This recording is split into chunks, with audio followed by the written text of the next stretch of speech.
Hey folks, welcome to Coffee with Job on Tuesday. I do have coffee. Some of you are always worried if you don't see the coffee. But I did bring my coffee down here, and this is Tunks Park. I love sitting here. There's woods, there's seats all around here that you can just sit and you can just stare out at this beautiful scenery. I'll take a couple of photographs that I'll put so that you can see as well. But we're here, and we're here to have a look at what Job has to say. And we talked about comforters yesterday, and today we've got something that's a little bit harder at one level, because we're talking about Job experiencing the wrath of God. So let me just read from verse 7. Surely God, you have worn me out. You have devastated my entire household. You have shriveled me up, and it has become a witness. My gauntness rises up and testifies against me. God assails me and tears me in his anger and gnashes his teeth at me. My opponent fastens on me his piercing eyes. People open their mouths to jeer at me. They strike my cheek in scorn and unite together against me. God has turned me over to the ungodly and thrown me into the clutches of the wicked. All is well with me, but he shattered me. He seized me by the neck and crushed me. He has made me his target. His archers surround me. Without pity, he pierces my kidneys and spills my gall on the ground. Again and again, he bursts upon me. He rushes at me like a warrior. One of my favorite films is Apocalypse Now. Francis Ford Coppola's vision of Conrad Black, Heart of Darkness. Just an incredibly powerful film. And particularly Marlon Brando at one point, those of you who know the film, he goes, the horror, the horror, the horror. And that's, I think, what Job is doing here. He feels the wrath of God. God's attack is like a ferocious beast, like a traitor, like a wrestler, like an archer, like a swordsman. He spills my guts. He's saying, I feel like I've just been stabbed. In verse 9, he talks about the piercing eyes. Well, is he right? Is Job right? Is he experiencing the wrath of God, given that Job was God's servant? I think he is. In Mark chapter 10, Jesus asks, can you drink the cup I drink from? And then he says to them, yes, you can. You can.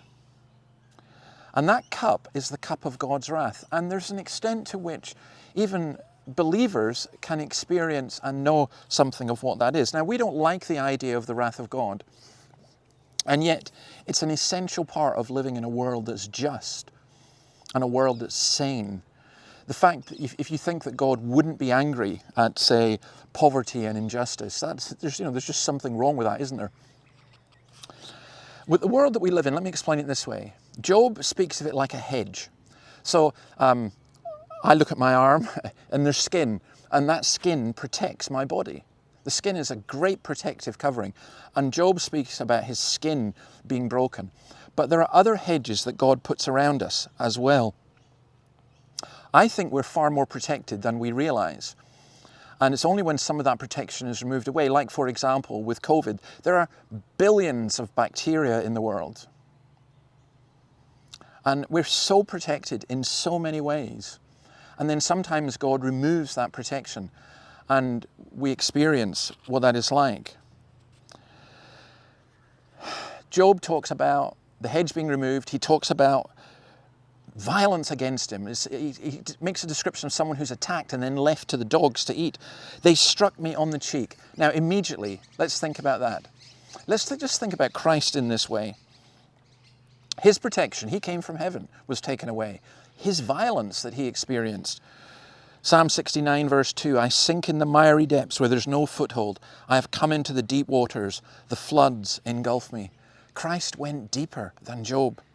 Christ was mocked, Christ was abused, Christ was left alone. And it's unrelenting. Verses 12 to 14 here, Job says, I was at ease, all was well with me, but it was taken away. But now he's shriveled up. I used to go down to what was then called the Scottish Spastics Council. It wouldn't be called that now. And I remember I went in and I would go on a Wednesday night down to help, and there was one young man called Jojo. He was 21 years old, and he was shriveled up, just like that, almost that. A remarkable man, because he suffered so much, and yet I learned so much from him. Well, that's where Job is at, isn't it? The suffering that he's experienced, but Christ has experienced more. Maybe I'll leave you with this. Christopher Ash points out that it's possible to be a servant or child of God and experience what Job experienced to some degree and what Christ experienced to some degree. But there is always hope, because as Rabbi Duncan says, there is no pit so deep that Christ has not gone deeper still. All right, see you tomorrow. We'll probably be back on the balcony tomorrow, but God bless you, and may you know the presence and peace of Christ in the midst of all that's going on. Bye.